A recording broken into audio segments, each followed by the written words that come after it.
बारामतीत गुरुवारी नियोजित वीज पुरवठा खंडित, नागरिकांना पूर्वतयारीचे आव्हान। महावितरणाकडून बारामती शहरातील वीज वितरण व्यवस्थेच्या देखभाल व दुरुस्तीच्या पार्श्वभूमीवर गुरुवार दिनांक 7 मे 2026 रोजी नियोजित वीज पुरवठा खंडित करण्यात येणार असल्याची माहिती देण्यात आली आहे।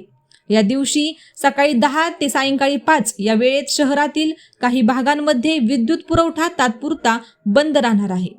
महावितरणाच्या अधिकाऱ्यांनी दिलेल्या माहितीनुसार वीज यंत्रणेमध्ये आवश्यक तांत्रिक सुधारणा, देखभाल आणि दुरुस्तीची कामे हाती घेण्यात येणार आहेत।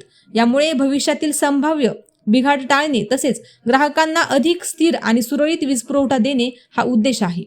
वीज पुरवठा खंडित राहण्याच्या कालावधीत घरगुती तसेच व्यावसायिक ग्राहकांनी आवश्यक ती पूर्वतयारी करून ठेवावी असे आवाहन करण्यात आले आहे। विशेषतः पाणी साठवण, इलेक्ट्रॉनिक उपकरणांचे संरक्षण तसेच आवश्यक कामांचे नियोजन आधीच करून ठेवण्याचा सल्ला देण्यात आला आहे। महावितरणाने नागरिकांकडून सहकार्याची अपेक्षा व्यक्त केली आहे।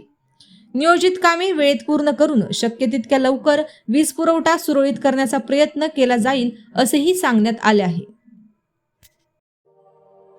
अशाच नवनवीन बातम्या पाहण्यासाठी बारामती वार्तापत्र चॅनलला लाईक करा, शेअर करा, सबस्क्राईब करा आणि बेल आयकॉन प्रेस करा।